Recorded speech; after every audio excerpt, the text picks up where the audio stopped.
नामोजोन भी कहते हैं, वो भी अवर्ण ऑब्वियसली समाज है। चांडाल भी कह लीजिए पहले।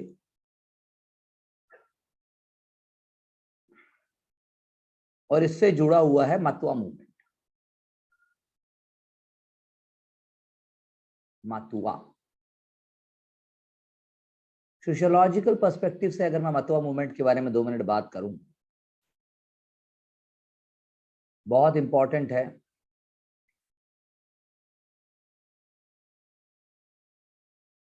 भारत बांग्लादेश बॉर्डर पे एक जगह है ठाकुर नगर, और ठाकुर नगर में जो है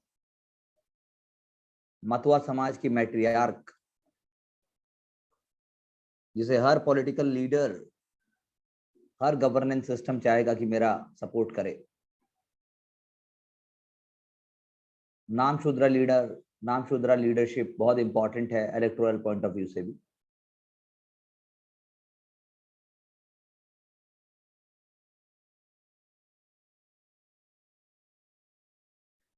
मतवा मूवमेंट, मतवा कम्युनिटी जो है मेन स्ट्रीम पॉलिटिक्स में इंपॉर्टेंट हो गई है। हर पॉलिटिकल पार्टी उसको अपनी तरफ खींचना चाहती है। नाम शूद्र हैं, लो कास्ट पेजेंट्स हैं।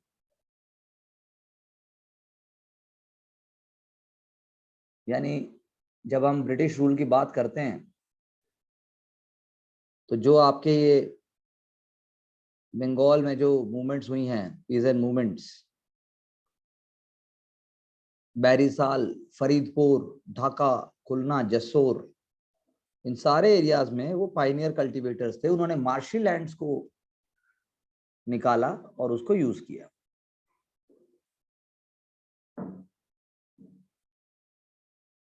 और धीरे धीरे जो है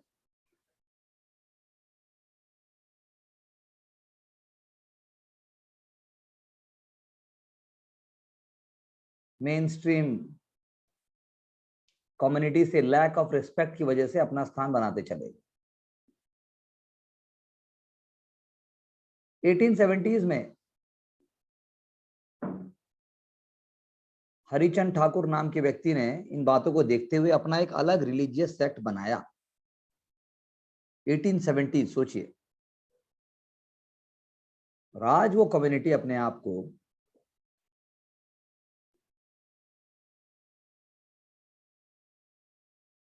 एक ऑर्गेनाइज फॉर्म में पाती है। उनके बेटे ने फिर किया, और उनके डिवोशंस में क्या आया? भक्ति ट्रेडिशन। जैसे चैतन्य महाप्रभु के आइडियाज हैं। रिचुअल क्या आया? जैसा मैंने कहा, रिचुअल आया कि आप devotional songs गाओगे, that's all.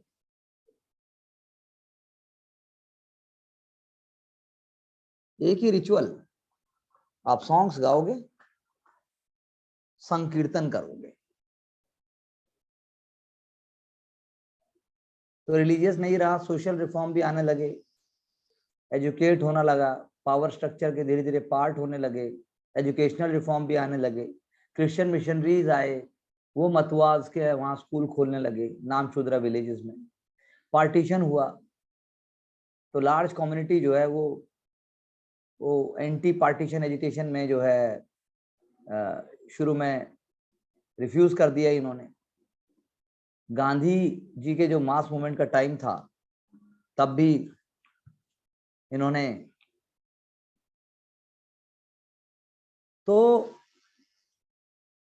Anti partition movement में भी पॉलिटिकल अवेयरनेस नहीं थी। गांधीयन मास मूवमेंट में भी जो है बहुत अधिक इन लोगों ने कंट्रीब्यूशन नहीं किया, पॉलिटिकली अवेयर ही नहीं थे। वरना Bengal was the hot bed of nationalism. ऐसा क्यों हुआ फिर? कोमल जी वीडियो ऑन करो, और हर बार ना बोलना पड़े। सर तो मेरे कुछ पास डाटा कम है। हाँ, मेरे मोबाइल का डाटा कम है सर आज। नाम से ले लो। ऐसा पॉसिबल नहीं है सर। तो मतवा जो है डिप्रेस क्लासेस अपने आप को कह लो, कहा गया जब इनको, और उनके जो है कैंडिडेट्स भी खड़े हुए, पॉलिटिकल पार्टीज ने कोशिश की कि वो जीतें। 30 सीटें के आसपास 1937 के इलेक्शन पे इनके लिए रिजर्व भी मान लो हमने करवा दी या हो गई। हमने जब हम कहते थे यानी ब्रिटिश रूल जो था, और वो जो है तब से बार्गेनिंग पावर की तरह बन गए। एक लीडर का नाम मैं आपको बताता हूं, फजलुल हक, वेरी इंपॉर्टेंट, पोस्ट 1930s में ये लीडर बहुत इंपॉर्टेंट है। तो फजलुल हक कृषक प्रजा पार्टी के लीडर थे, और कोई भी पावर में जो रहेगा वो इनकी मदद के बिना नहीं हो सकता। यानी कि फजलुल हक जो है, उन्होंने इंडिपेंडेंट शेड्यूल कास्ट ग्रुप्स का सपोर्ट लिया, उससे कांग्रेस बाहर हो जाएगी पावर से। लेकिन 1940s के बाद, जब 46 के बाद जब पार्टीशन की बात आती है, और then there are riots all around, तो दलित मुस्लिम रिलेशनशिप जो है वो टॉप लेवल पे तो अच्छा चल रहा था, लेकिन ग्रास रूट लेवल पे उसमें वो बात नहीं थी। क्योंकि ईस्ट बंगाल में जो पावर स्ट्रक्चर था, that was at the top level was upper caste landlord, at the grass root level was Muslim patient.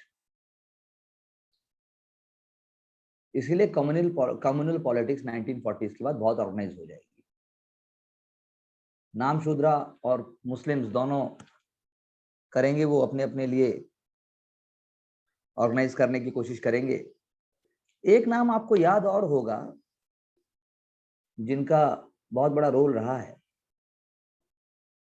1946 के बाद, और वो जो है प्रोविजनल गवर्नमेंट के पार्ट भी बने थे, शेड्यूल कास्ट थे। उनका नाम था जोगिंद्रनाथ मंडल। सो जोगिंद्रनाथ मंडल साहब ने भी ऑर्गेनाइज किया, अम्बेडकराइट मूवमेंट हुई, अपने आप को ऑर्गेनाइज किया। सो नाम शूद्र मूवमेंट 1937 से पहले एक यूनाइटेड फ्रंट था चैलेंज करने के लिए, बाद में थोड़ा सा डिवाइड हो गया। पार्टीशन में और नुकसान हुआ, क्योंकि सारा नाम शूद्र जो है वो ईस्ट बंगाल में चला गया, और जोगिंद्रनाथ मंडल साहब जो थे वो भी पाकिस्तान चले गए, वो मिनिस्टर बन गए थे जिन्ना गवर्नमेंट। क्योंकि उन्हें लगता था कि जिन्ना साहब ने वादा किया है कि लो कास्ट हिंदूज को अच्छे से देखा जाएगा, लेकिन आप जानते ही हैं चीजें कितनी खराब हुई। कुछ लीडर्स वेस्ट बंगाल, यानी जो हमारा बंगाल है, वो माइग्रेट हो गए 1947 के बाद, लेकिन मेजॉरिटी पाकिस्तान में ही रही। तो दलित और नाम शूद्र की जो रिलेशनशिप है वो कंप्लीटली ब्रोक डाउन हो गया। नाम शूद्रा जो थी, जो उनकी लेगेसी थी, वो फिर वहां से बनती चली गई। लैंड जो है वो थोड़ा ही था, और ईस्ट बंगाल में तो आप देख ही लीजिए, शुरू में बांग्लादेश का जो हाल था, पॉवर्टी और इकोनॉमिक प्रोग्रेस बाद की बात है। और जोगिंद्रनाथ मंडल साहब जो हैं वो इंडिया माइग्रेट हो गए। एक सेकेंड वेव हुआ माइग्रेशन का फिर ईस्ट बंगाल से वेस्ट बंगाल में। और सबसे खास बात क्या है कि इस टाइम नाम शूद्रास माइग्रेट हुए, लेकिन ये पार्टीशन के बाद शांत हो गए, और इनको बर्डन माना गया शुरू से ही। पहले जितने पावरफुल थे, पहले जितना इनका ऑर्गेनाइज्ड फॉर्म था, उतना नहीं रहा। लेकिन पोस्ट पार्टीशन में कम्युनिटी लीडरशिप धीरे धीरे इमर्ज हुई। ये ठाकुर नगर जो मैंने अभी आपको बोला, ये पॉलिटिक्स में आएंगे, और रिफ्यूजी रिहैबिलिटेशन में इन लीडर्स का नाम आएगा। लेकिन अब बात इस बात पे नहीं रही कि शेड्यूल कास्ट को उनके राइट्स मिल रहे हैं कि नहीं मिल रहे हैं, बात रिफ्यूजी रिहैबिलिटेशन के ऊपर आ गई। वेस्ट बंगाल गवर्नमेंट और गवर्नमेंट ऑफ इंडिया ने रिफ्यूजी कैंप्स लगाए, रिहैबिलिटेट किया, मोबिलाइज किया। भारत के अन्य क्षेत्रों में भी ये कम्युनिटी चली गई, जगह जगह फैलने लगी।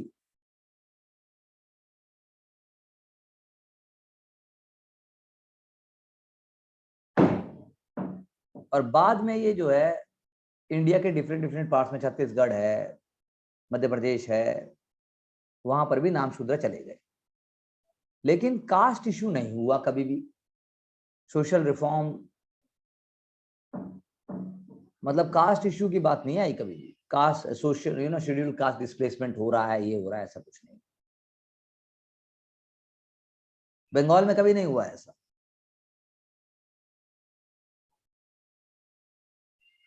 अपर स्ट्रक्चर जो है पावर का, वहां नहीं पहुंच पाए दलित लीडर, लेकिन ऐसा भी नहीं कि उनको दबला कुचला दिया गया।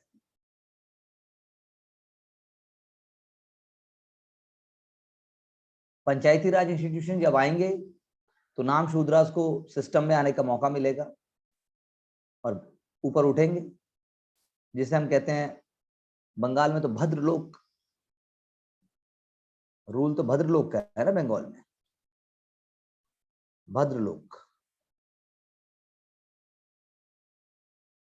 तो नाम शूद्र पॉपुलेशन बढ़ती चली गई। सेंसस ने बताया भाई 2011 की अगर हम बात करें तो अराउंड 15% से 17% पॉपुलेशन है बंगाल में भी।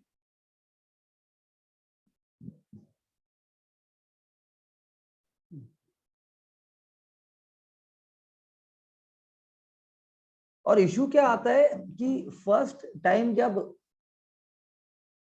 सिटीजनशिप अमेंडमेंट एक्ट आया था, 2003 सिटीजनशिप अमेंडमेंट एक्ट आया, पहली एनडीए गवर्नमेंट ने उसको पास किया और उन्होंने जो है नाम शूद्रास को स्टेट आइडेंटिटी देने से मना कर दिया। तो मतवा कम्युनिटी अचानक से क्या बन गई? स्टेटलेस हो गई। कोर्ट केस भी हुआ।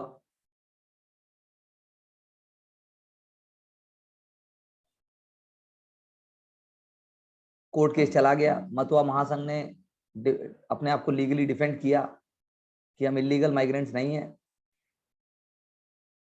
और फाइनली जो है वो कोर्ट केस गया और पहले वाला जो सिटीजनशिप अमेंडमेंट बिल था वो लैप्स हुआ या कुछ हुआ, लेकिन तब जाके चीजें मतलब बदली, इनके फेवर की हुई। तो मैंने आपको एक केस स्टडी बताई है। और भी दलित मूवमेंट की जब हम बात करेंगे तो सिर्फ नाम शूद्राज नहीं है। मैंने नाम शूद्रा की केस स्टडी बताई। जैसे एक और थी आदि हिंदू मूवमेंट ऑफ कानपुर। कानपुर बहुत इंपॉर्टेंट है for understanding the connecting link. जिस प्रकार इलाहाबाद या प्रयागराज एजुकेशन का रिफॉर्म का हब रहा है, अड्डा रहा है, कानपुर भी हिंदू मुस्लिम समाज का, और उसमें भी हिंदू समाज में भी शेड्यूल कास्ट का बहुत बड़ा एक गढ़ रहा है।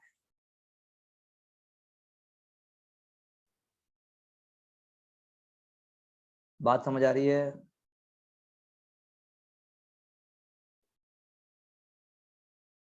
आंचल और कोमल बात समझ में आ रही है? हाँ आंचल जी,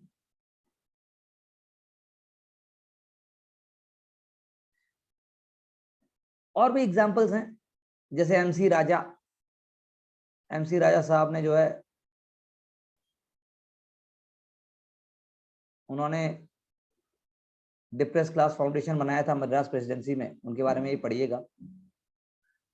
और भी एक इंपॉर्टेंट नाम मैं आपको बताता हूं, अय्यन कल्ली, बहुत ही famous name. These days obviously it is in news. बहुत ही इंपॉर्टेंट नेम है वो भी। मैं लिख देता हूं ताकि आप ढूंढ सकें। उनको हम संत अय्यन कल्ली कहते हैं।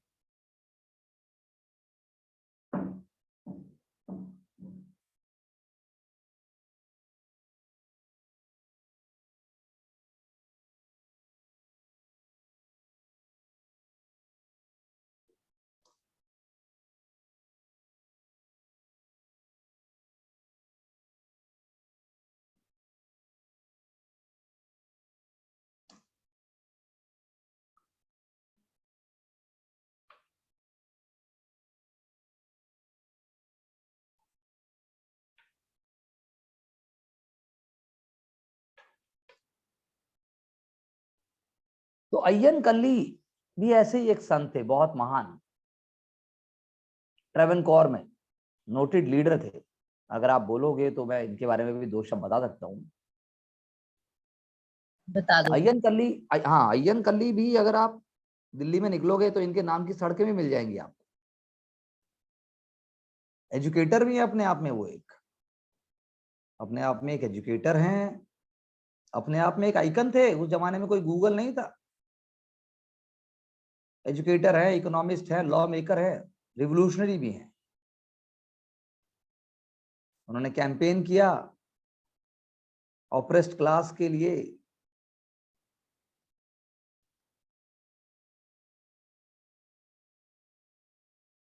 प्रोग्रेस के लिए। बहुत महान संतों में उनका नाम आता है, अय्यन कल्ली।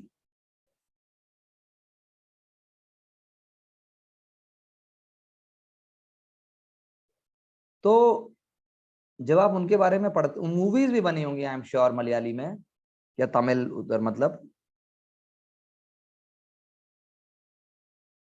अय्यन कल्ली, उनके बारे में वो भी होंगी।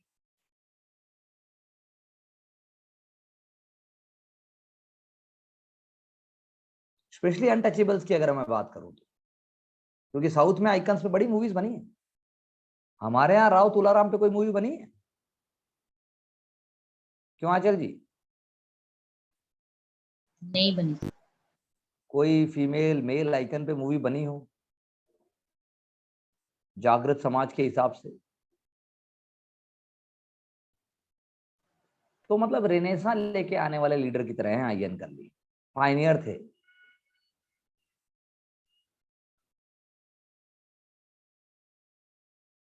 उस समय में जब ये थे तो दलित जो है सड़क पर नहीं चल सकते थे।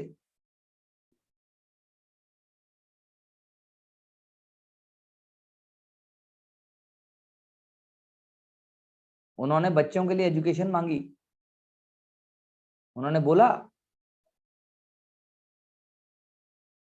एग्रीकल्चरल लेबरर जो हैं वो काम नहीं करेंगे, नहीं तो बॉयकॉट करेंगे।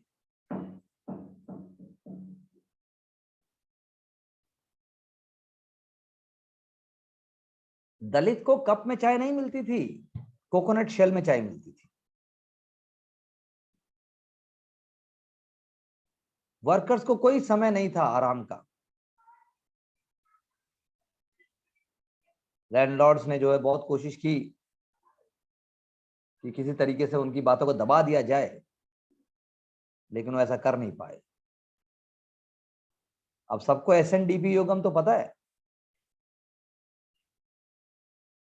लेकिन यूपीएससी उससे आगे चला जाएगा। और ऐसे ही एसएनडीपी की तरह 1907 में अय्यन कल्ली साहब ने एस्टैब्लिश किया साधु जन परिपालना संगम। क्या? साधु जन परिपालना संगम, पुलयार कम्युनिटी के लिए। पुलयार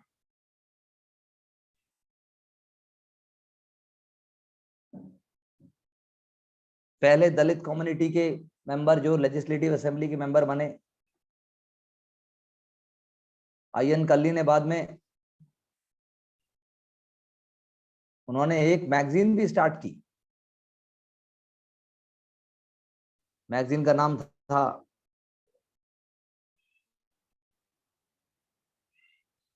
साधु जन परिपालिनी। ये मैगजीन भी उन्होंने शुरू की।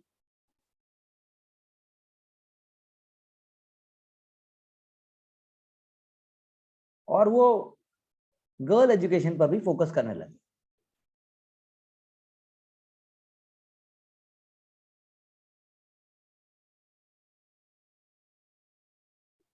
इतना अधिक आक्रोश था आंचल और कोमल और बाकी सब भी जान लो कि जब एक पुलयार लड़की को स्कूल में एनरोल करने की बात की गई तो स्कूल की बिल्डिंग जला दी गई। 1915 में स्कूल की बिल्डिंग जला दी गई। सोचिए।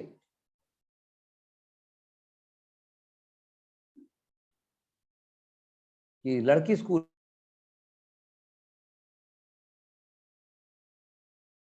नहीं जाएगी, और हम कह रहे हैं यहाँ पे लड़की भाई ढंग से पढ़ लो, पढ़ना तो दूर की बात है, आप सिविल्स भी निकाल सकते। वहां पर लड़की स्कूल जाने की बात हो रही तो बिल्डिंग गिरा दी गई है। ये इवेंट हुआ था, मैं इसकी डिटेल आपको दे देता हूँ।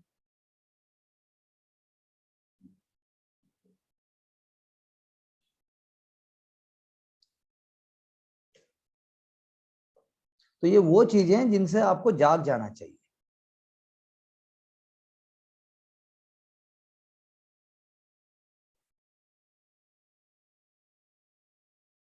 महात्मा गांधी जी ने भी अपने टाइम पे इनको प्रेज किया, टेंपल एंट्री के टाइम पे।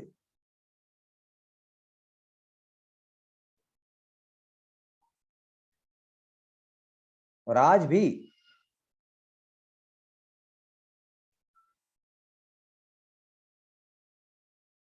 भी जो है इनको, इनके नाम के ऊपर शेड्यूल कास्ट का वो है पूरा। और प्रधानमंत्री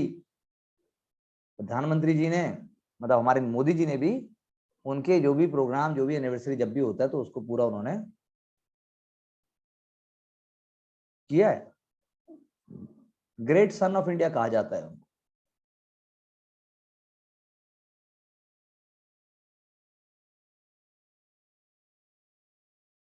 तो ये एक लीडर नहीं है,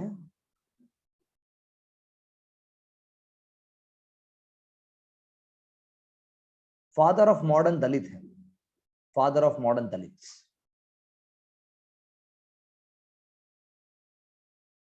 गांधी जी ने उनको कहा फुलेया राजा,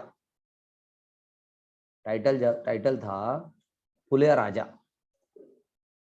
तो ये चीजें हमारे जनरल टेक्स्ट बुक्स में नहीं है, तो थोड़ा सा तो हमें एक्स्ट्रा देखना पड़ेगा। इसलिए हमने आपको अय्यन कल्ली जी के बारे में भी बता दिया। तो बाकी तो हम पढ़ चुके हैं, अंबेडकर जी के बारे में हम पढ़ चुके हैं, all India scheduled caste federation के बारे में हम पढ़ चुके हैं। उन्होंने इंडियन लेबर पार्टी भी बनाई थी।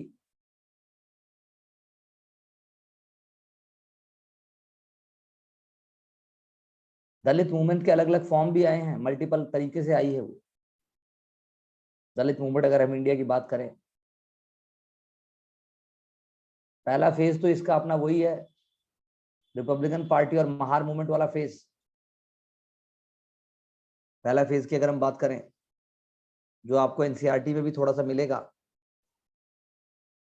इग्नू में भी मिलेगा, जहां आप all India scheduled caste federation की बात करते हो,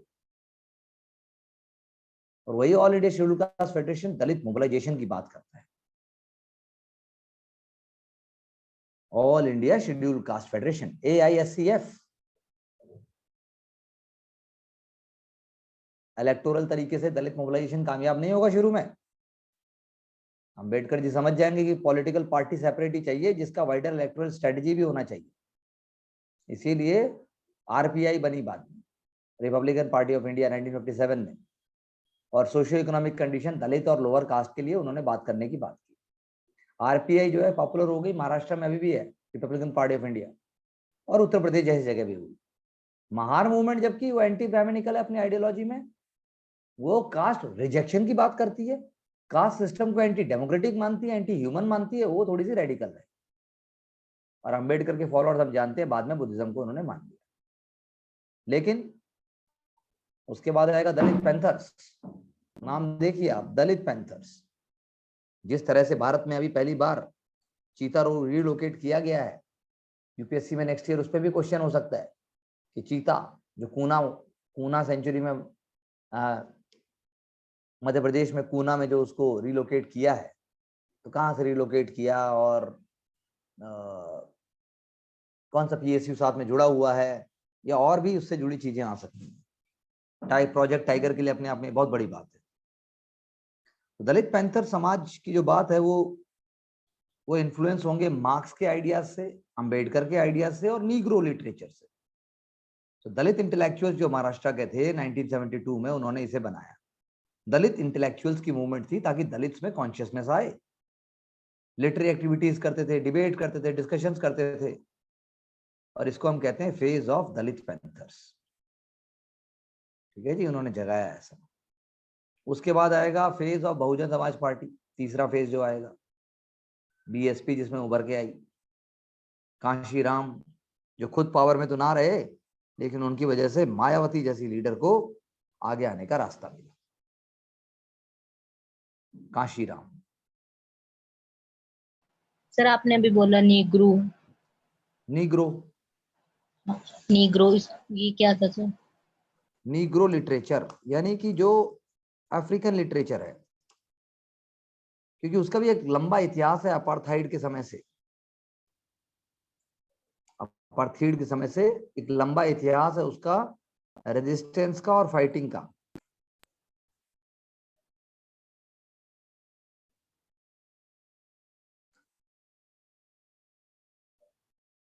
रेसिज्म के खिलाफ, नस्लवाद, नस्ल, इंसान इंसान को बराबर नहीं मानता है। आप काले हो तो आप बाहर खड़े रहिए, कुत्ता अंदर आएगा, आप नहीं आओ। इंसान ने इंसान को हीन भावना से देखा, अरे छोटा है, काला है, गंदा है, हमारे समाज में खड़े होने लायक नहीं। ऐसी घृणित परंपराएं समाज की बनाई है, समझे? तो ये है। तो बीएसपी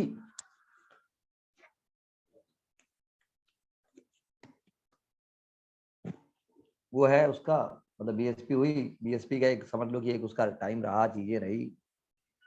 फिर उसके बाद संस्कृताइजेशन मूवमेंट भी साथ साथ में चली है। अब तो संस्कृताइजेशन आप कह नहीं सकते बहुत ज्यादा, क्योंकि दलित जो है उनको पॉजिटिव डिस्क्रिमिनेशन भी मिल रहा है, उनको कॉन्फिडेंस भी दिया जा रहा है, उनको इक्वल स्टेटस की बात भी है। तो एक नई बात है उनके अंदर, वो अपने ही तौर के ऊपर फाइट कर रहे हैं। तो ये नहीं है कि हर दलित चाहता है कि वो अपना समाज छोड़ के, अपनी सोच को छोड़ के, अपनी कबीरपंथी को छोड़कर, अपने दादूपंथी को छोड़ के, रविदासी को छोड़कर वो जो है अपर कास्ट में आ जाए, ऐसा उसका नहीं मानना है। गवर्नमेंट के इनिशिएटिव्स के कारण वो चाहता है कि वहीं का वहीं वो समाज के असिमिलेशन का और अच्छा पार्ट बने। अब बहुत सारी चीजें आ गई, राधा स्वामी सत्संग व्यास, डेरा सच्चा सौदा और दुनिया भर की चीजें हैं। इनसे भी एमेंसिपेशन हुआ है। कंत दर्शन दरबार, है ना,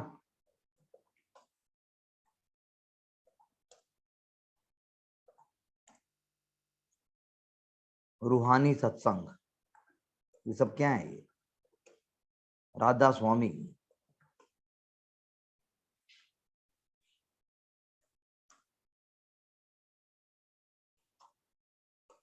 संत निरंकारी समागम,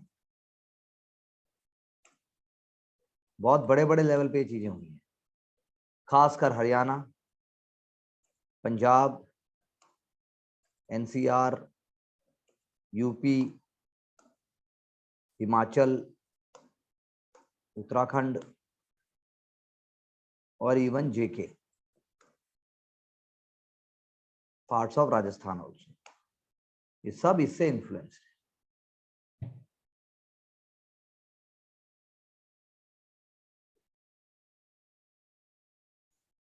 और भी बहुत सारी चीजें हुई।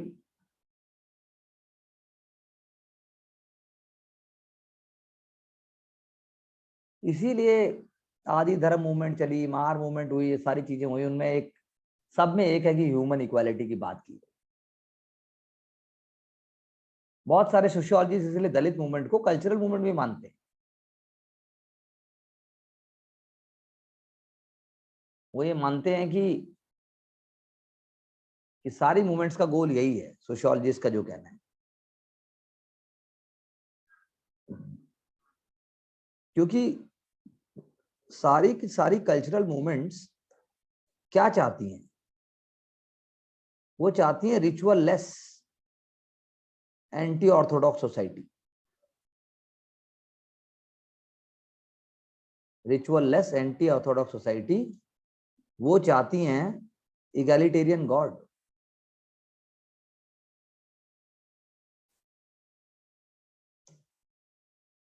तो ये हम देख सकते हैं।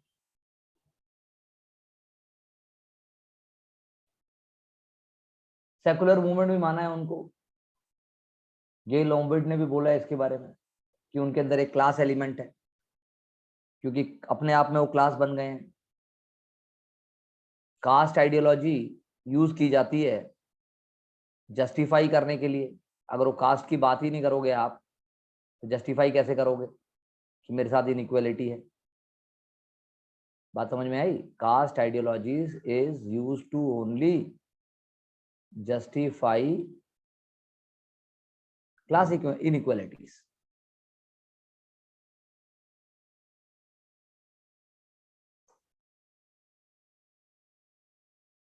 फिर उसके बाद फर्नांडिस साहब ने भी बोला है कि भाई सेकुलर मूवमेंट, जैसे मैंने आपको बताया कि सेकुलर मूवमेंट है भाई, क्या है ये? सेकुलर मूवमेंट्स हैं और ये इन्फ्लुएंस हैं मॉडर्न वेस्टर्न आइडियोलॉजी से।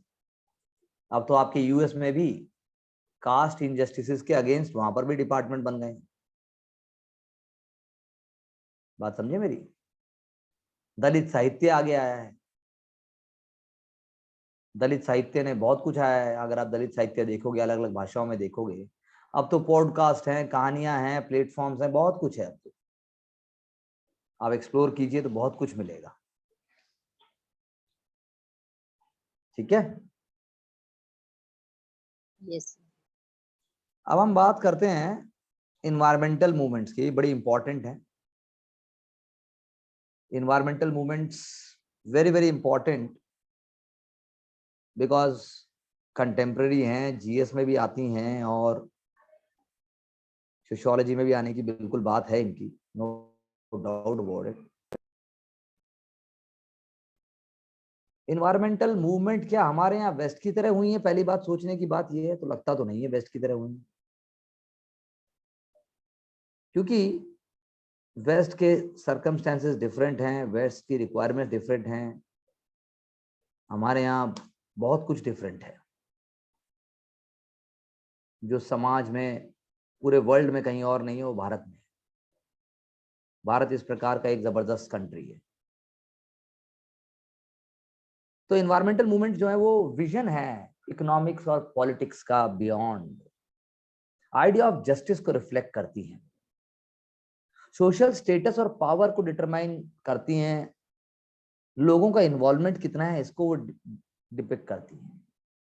इन्वायरमेंटल क्राइसिस दिखाती है कि एक टेक्टोनिक शिफ्ट चाहिए। कुछ सॉल्यूशंस पॉजिटिव भी हो सकते हैं, कुछ शॉर्टकट सॉल्यूशन नेगेटिव भी हो सकते हैं।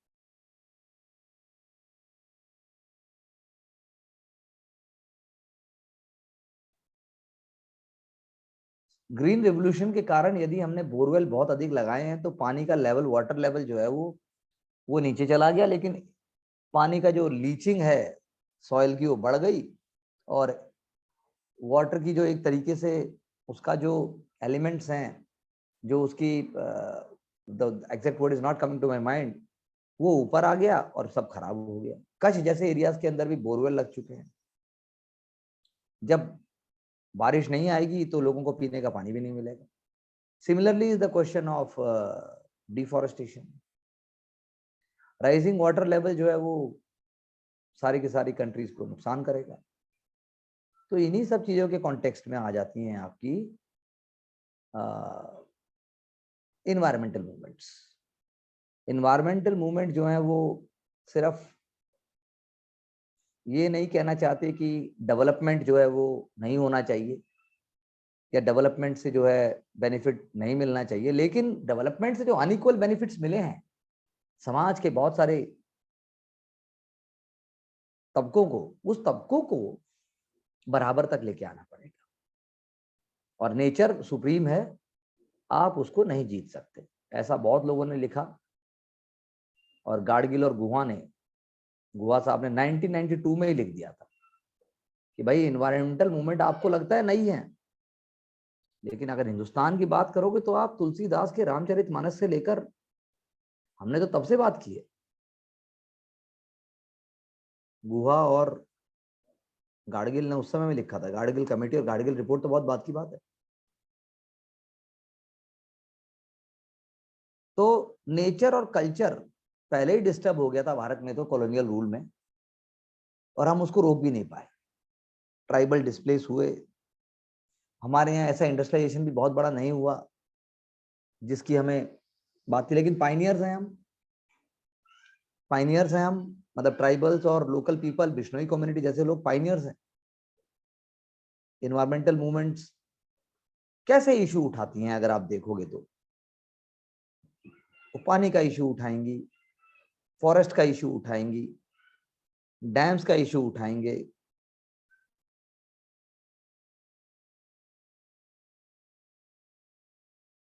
सोर्सेज का इशू उठाएंगे, water pollution, air pollution, soil pollution के लिए जग्गी वसुदेव जी तो अभी खुद सॉइल के लिए कर रहे हैं। अब जो होनी चाहिए आज की डेट में, सॉलिड वेस्ट मैनेजमेंट के ऊपर होनी चाहिए, जेनेटिकली मॉडिफाइड फूड के ऊपर होनी चाहिए, बायोडाइवर्सिटी के लॉस के ऊपर होनी चाहिए, वेटलैंड के लॉस के ऊपर होनी चाहिए, मैंग्रोव्स के लॉस के ऊपर होना चाहिए, मैन एनिमल कॉन्फ्लिक्ट पे होना चाहिए। डिफॉरेस्टेशन तो जनरल एक बात ही है। उत्तराखंड में जो फ्लड हुई या लगातार जो डिजास्टर, लगातार क्लाइमेटी जो होती है वहां पे, क्लाउड बर्स्ट तो एक अलग चीज है, मैन मेड डिजास्टर्स की अगर बात की जाए या इंडस्ट्रियल ट्रेजेडी की बात की जाए, आजकल में भी आया है कि आंध्र प्रदेश में फिर से एक फैक्ट्री में, फिर से एक इंडस्ट्री के अंदर से गैस लीक हो गई। इन चीजों के लिए कंसर्न है, इन चीजों के लिए मूवमेंट होनी चाहिए, मूवमेंट जरूरी। तो इन्वायरमेंटल मूवमेंट्स हुई हैं इंडिया, हिंदुस्तान में होती रही है। जैसे एयर पोल्यूशन के लिए दिल्ली में चलनी चाहिए और अच्छे से चलनी चाहिए, वाटर पोल्यूशन के अगेंस्ट चेन्नई में चलनी चाहिए, चेन्नई आधा डूब गया था। अर्बन एरियाज में एनजीओ और लीडरशिप उसकी जो है इलीट और मिडिल क्लास होती है। फिर टेहरी मूवमेंट थी सुंदरलाल बहुगुणा की, चिपको आंदोलन है आपका चंदी प्रकाश भट्ट का, मेधा पाटकर ने आपका नर्मदा बचाओ आंदोलन किया था। महाराष्ट्र में भी हुआ है रेलेगांव सिद्धि, अन्ना हजारे साहब, रेलेगांव सिद्धि मूवमेंट हुई, पानी पंचायत मूवमेंट उसको कहते हैं। वाटरमैन राजेंद्र सिंह जी की मूवमेंट है। अभी आपके पंजाब के जो मुख्यमंत्री हैं भगवंत मान, उन्होंने पानी पी लिया था उस रिवर से, जो बहुत होली रिवर मानी गई, जिसको संत साहब ने साफ भी किया पूरे तरीके से, तो वो भी है, लेकिन उन्होंने पानी पी लिया, बीमार भी हो गए थे। तरुण भारत संघ अलवर में, वो भी है। तो इन्वायरमेंटल मूवमेंट जो है वो स्ट्रेटेजी के ऊपर डिपेंड करता है। गांधीयन स्ट्रेटेजी है, मार्क्सियन स्ट्रेटेजी है, कोई अल्टरनेट सजेस्ट करता है, कोई रिकंस्ट्रक्टिव सजेस्ट करता है। तो गाडगिल और गुहा साहब ने वही है, उनके अलग अलग चार ब्रांड, चार मतलब चार तरीके सजेस्ट किए कि भाई इस तरह की है इंडिया। एक तो विजन के ऊपर है कि विजन क्या है, पहली विजन की बात करते हैं। दूसरी बात करते हैं स्ट्रैटेजी के ऊपर, और तीसरी बात करते हैं आपका आइडियोलॉजी के ऊपर। पीआईएल भी एक तरीका है, आप कोर्ट में पीआईएल डालते हो। नेशनल ग्रीन ट्रिब्यूनल बनाई इसीलिए हुआ, नेशनल ग्रीन ट्रिब्यूनल जो है बनाई इसीलिए है, लेकिन चल रही हैं चीजें, हो रही हैं। तो हमारे यहाँ जो हुई हैं, ग्रीन बेंचेस बन गई हैं, राजस्थान में रेन वाटर हार्वेस्टिंग पहले ड्राइव भी बन गई थी, और अब तो बहुत आगे तक आ गए हैं। नेशनल ग्रीन ट्रिब्यूनल को जाके आप देखेंगे, या शेड्यूल कास्ट शेड्यूल ट्राइब का आप वो देखेंगे कि उनको वो क्या मिला है, मतलब उनको एक्ट में क्या दिया है। तो अगर वैसे आप अगर नाम जानना चाहते हो तो भाई वो भी है बहुत इंपॉर्टेंट, मतलब कि आपकी कई मूवमेंट हुई हैं आपकी, आप समझे, कई ऐसी मूवमेंट हुए हैं जिनका बहुत इंपॉर्टेंट रोल रहा है। आप समझे मेरी बात को। सोशल मूवमेंट को डिफाइन भी किया गया अपने आप में कि भाई सोशल मूवमेंट क्या है। सोशल मूवमेंट अगर सोशियोलॉजी के एंगल से बोलेंगे हम तो collective group of people when they are trying to bring a change by their shared belief, और नॉन इंस्टीट्यूशनल मीन से कर रहे हैं वो, नॉन इंस्टीट्यूशनल मीन से सोशली शेयर्ड डिमांड कर रहे हैं वो डिमांड फॉर चेंज कर रहे हैं सोशल ऑर्डर में। लेकिन सरकार का रोल नहीं है डायरेक्टली, लोगों का रोल है, रोल लोगों का है। सरकार का होता तो वो फिर मूवमेंट नहीं कहलाएगी। हमने पहले भी किया है, हमने जो हमने चर्चा की थी। हाँ, मृणाल गोरे, बिल्कुल सही बात है, मृणाल गोरे का एग्जाम्पल भी सही है।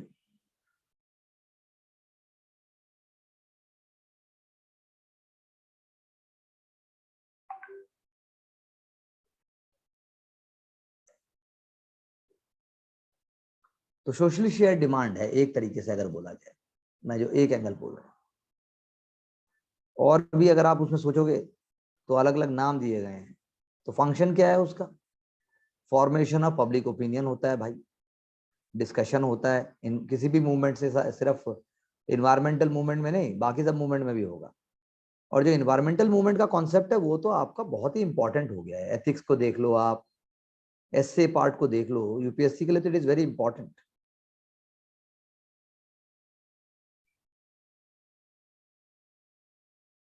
तो इन्वायरमेंट मूवमेंट एक टाइप की सोशल मूवमेंट है जिसमें इंडिविजुअल भी होंगे, जिसके अंदर ग्रुप भी हो सकता है, जिसकी प्रैक्टिसेस होंगी। तो आपको एक बार कॉन्सेप्ट पता होना चाहिए भाई क्या है, उसके बाद उसमें आप डालो दबा के चीजें, आप उसमें सारी थिंकिंग के लेके आओ। मैं डाल देता हूं यहां पर। आंचल समझ आ रहा है? Yes sir. कोमल समझ में आ रहा है? Yes sir. ज्यादा समझ में तो नहीं आ रहा कुछ? मुझे क्या पता चलेगा आपको समझ में आ रहा है? हैं? अरे अच्छा कोमल, मुझे कैसे पता चलेगा?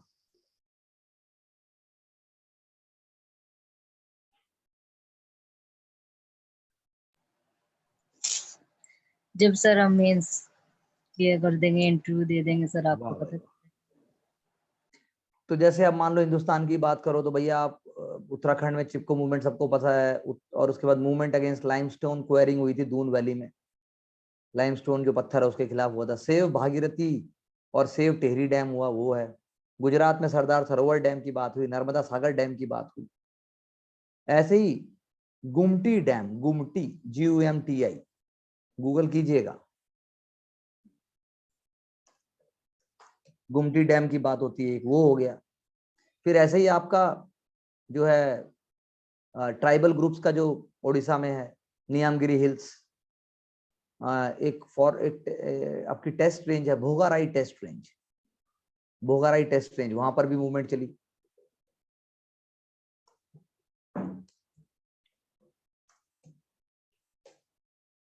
फिर आपका जो है महाराष्ट्र में तो अभी भी चल रहा है वो न्यूक्लियर रिएक्टर के अगेंस्ट, रत्नागिरी में, if I am not wrong. Kaiga nuclear plant के अगेंस्ट चला। साइलेंट वैली, ये सब पहले का जो, मतलब शुरू से मैं बता रहा हूँ कि ऐसा मुझे याद है, ये सारी मूवमेंट जो है हुई हैं।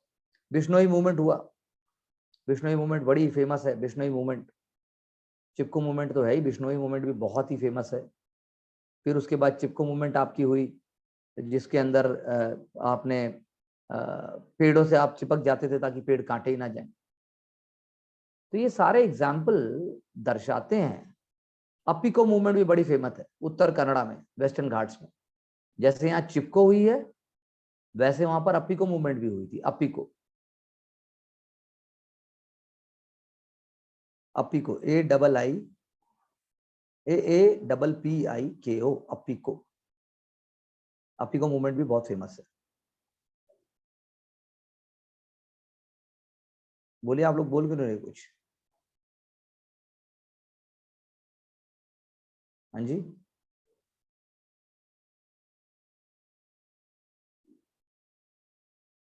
क्यों जी, बोलिए कुछ।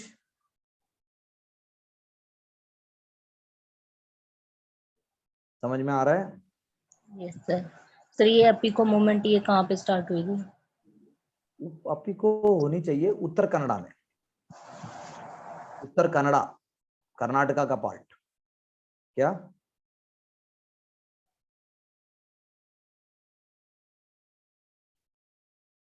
उत्तर कन्नड़ा में स्टार्ट हुई थी।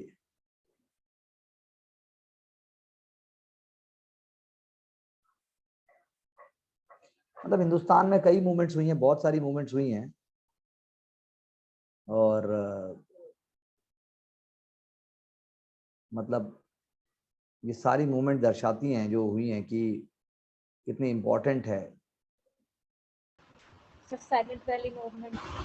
हाँ, साइलेंट वैली मूवमेंट। हाँ, साइलेंट वैली मूवमेंट, बिल्कुल मैंने बोला ना आपको।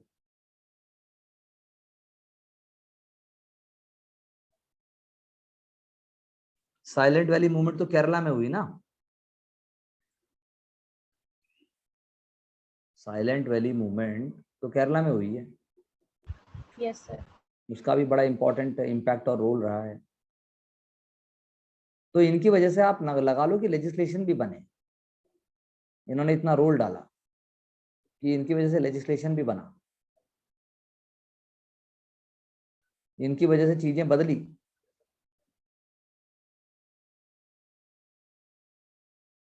इनकी वजह से मतलब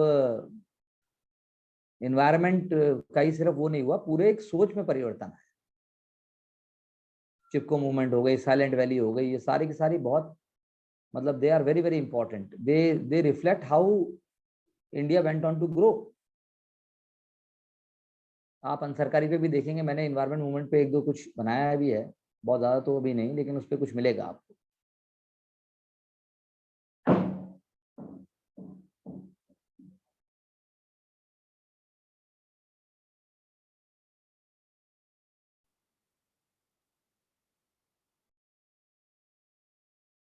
तो बड़ा इंपॉर्टेंट है वो इन्वायरमेंटल मूवमेंट्स का।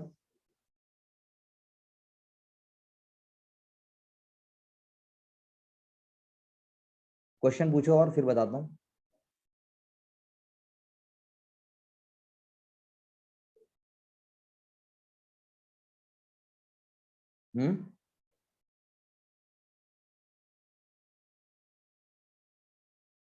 बोलिए बोलिए, क्वेश्चन बोलिए, please ask questions, share your view points. उसके बिना मैं कैसे बताऊं? मैं तो बहुत कुछ बता सकता हूँ, मैं 5 घंटे बता दूंगा आपको इसके ऊपर। I want you to be more जागरूक।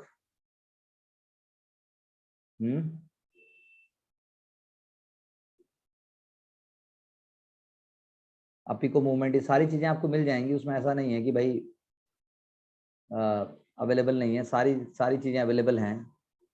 दे आर टुडे एट, आज की डेट में प्रॉब्लम ये नहीं है कि चीजें अवेलेबल हैं या नहीं है। आज की डेट में प्रॉब्लम ये है कि आपको पता होनी चाहिए कि क्या क्या पढ़ना है, कैसे पढ़ना है। अवेलेबल सब कुछ है, वो ज्यादा इंपॉर्टेंट है। क्यों? Yes, sir. हाँ, Yes, sir. Sir, बोलिए। सर सर्वोदय मूवमेंट बता दो। सर्वोदय मूवमेंट जो एनवायरनमेंट या पूरा ओवरऑल क्या है वो? Sir overall. वो भी ले लेंगे, कोई दिक्कत नहीं।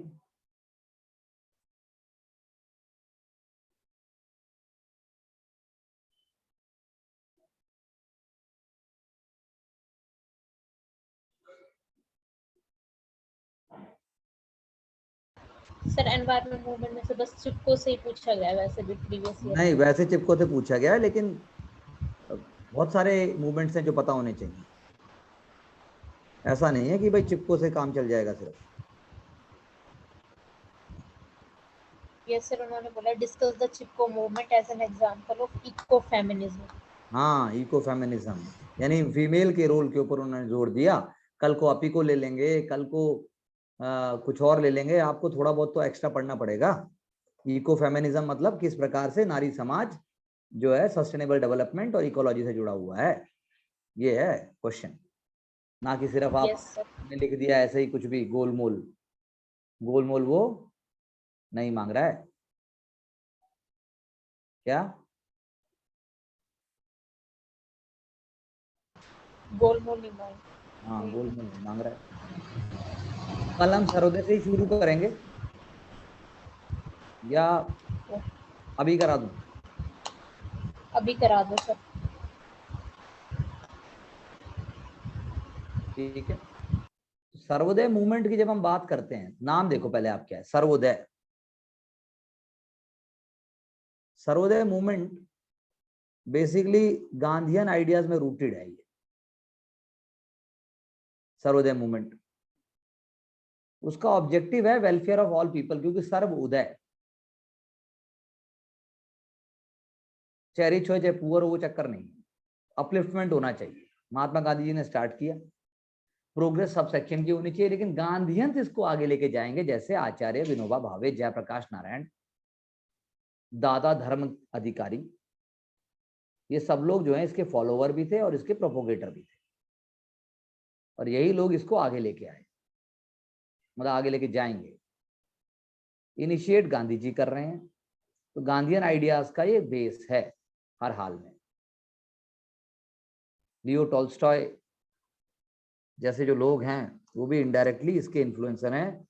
लियो टॉल्स्टॉय से भी ज्यादा मैं एक बंदे का नाम बताना चाहूंगा, जॉन रस्किन। जॉन रस्किन के आइडिया से सर्वोदय प्रभावित है। पहले गुजराती में सर्वोदय लिखा भी जाए। तो सर्वोदय मूवमेंट आप कह लीजिए कि गांधी जी की पॉलिटिकल फिलॉसफी से जुड़ी हुई बातें हैं ये, और ट्रूथ, नॉन वायलेंस और सेल्फ डिनायल, इस पर सर्वोदय टिका हुआ है। ट्रूथ, नॉन वायलेंस और सेल्फ डिनायल, खुद को यानी त्याग में लेके जाओ, खुद को डिनाई करो चीजों से। इसको तप भी कह सकते हैं, इसको प्रायश्चित भी कह सकते हो इसको। तो गांधी जी की फिलॉसफी है, एक बोल्ड अटेम्प्ट है समाज को क्लासलेस, कास्टलेस बनाने के लिए, सफल तो नहीं हुआ। गांधी जी ने लेकिन कहा था अपने आप में कि यूनिवर्सल अपलिफ्टमेंट होना चाहिए। जॉन रस्किन की जब किताब उन्होंने ट्रांसलेट की थी तब उन्होंने सर्वोदय नाम को यूज करना शुरू किया, पॉलिटिकल फिलॉसफी के रूप में आया। गांधी जो है लिखते हैं इसके बारे में, गांधी जी लिखते हैं कि the good of an individual जब होगा सबका भला हो जाएगा। क्योंकि लॉयर का काम और बार्बर का काम दोनों कर रहे हैं, लेबर है दोनों में, इसलिए सबको टॉयल करना चाहिए। Simple living, high thinking. तो ये सर्वोदय सोसाइटी का कोर कॉन्सेप्ट है। इसमें आप कार्ल मार्क्स के आइडिया को लेके आ सकते हो, डरखाइम भी सोचता है कहीं ना कहीं, वेबर भी सोचता है कहीं ना कहीं। मशीन उतना होना चाहिए जितनी जरूरी है, ऐसा सर्वोदय मूवमेंट का मानना था। तो सर्वोदय मूवमेंट का मतलब है कि वो self sustaining, self supporting communities को बनाए, फैमिली रिलेशनशिप पूरे बढ़ के समाज में जागृत हो जाए। इसी के लिए भूदान मूवमेंट भी बनेगी फिर, लेकिन वो इतना हो नहीं पाएगा उसका। पर गांधी जी का आइडिया ये था, विलेज कम्युनिटी हो गया, विलेज काउंसिल हो गए, रिप्रेजेंटेटिव ऑफ होल विलेज हो गया। एग्रीकल्चर को ऐसे प्लान किया जाए कि सब लोगों को खाने पाने का मिले, कोई सेंट्रलाइज अथॉरिटी नहीं होनी चाहिए। सेंट्रलाइज अथॉरिटी नहीं होगी, पॉलिटिकल और इकोनॉमिक एटमॉस्फेयर होगा गाँव में। पॉलिटिक्स जो है वो राजनीति का नहीं होगा, लोक नीति होगी। वो राजनीति का हथियार नहीं होना चाहिए, लोक नीति का होना चाहिए। आज की डेट में क्या बन गया है, राजनीति। ऐसा गांधी जी का मानना था। और अगर आप बात करो इसमें, तो सब लोगों के अंदर लव, फिटर्निटी, फेथ, ये सारी चीजें होनी चाहिए, सेल्फ सैक्रिफाइस होना चाहिए। लेकिन आप अभी भी देखते हैं कुछ हद तक है, बहुत सारे बहुत इंटेलेक्चुअल्स गांव में जाते हैं, वहीं बच जाते हैं, लोगों के लिए सेवा करते हैं पूरी जिंदगी। तो ब्रॉड सेंस में है सर्वोदय, सभी को इंडिविजुअल लेबर करना चाहिए। आइडिया ऑफ नॉन पोजेशन, कोई प्राइवेट प्रॉपर्टी को आप बहुत ज्यादा मत प्रमोट कीजिए, एक्सप्लॉयटेशन मत कीजिए। तो ये मूवमेंट जब चलेगी तो सर्वोदय मूवमेंट आचार्य विनोबा भावे, जयप्रकाश नारायण, धीरेन्द्र मजुमदार, और उसके बाद ये सारे लोग, शंकर राव देव, ये सब लोग इसको लेके चलेंगे। कुछ नाम मैंने पहले बता दिया, कुछ मैंने अब बता दिया। तो सर्वोदय क्या है फिर, अपने आप में एक एजेंसी हो गई कॉमन पर्पस के लिए। सर्वोदय आइडियाज जो आज की डेट में प्रैक्टिकली अप्लाई नहीं हो रहे हैं, नोबल आइडियाज हैं, गलती नहीं है उसके अंदर। पंचायती राज को सर्वोदय कॉन्सेप्ट पे चलना चाहिए, लेकिन पूरी तरह नहीं चल पाया। तो बहुत सारी चीजें बदली जानी चाहिए जो समाज में बदली नहीं गई, जिनको सर्वोदय आज भी प्रमोट करना चाहता है, प्रमोट कर रहा है। ये आप सर्वोदय के लिए कह सकते हो। ऐसा समझ रहे हो मेरी बात को आप? आचार्य विनोबा भावे का भूदान मूवमेंट जरूर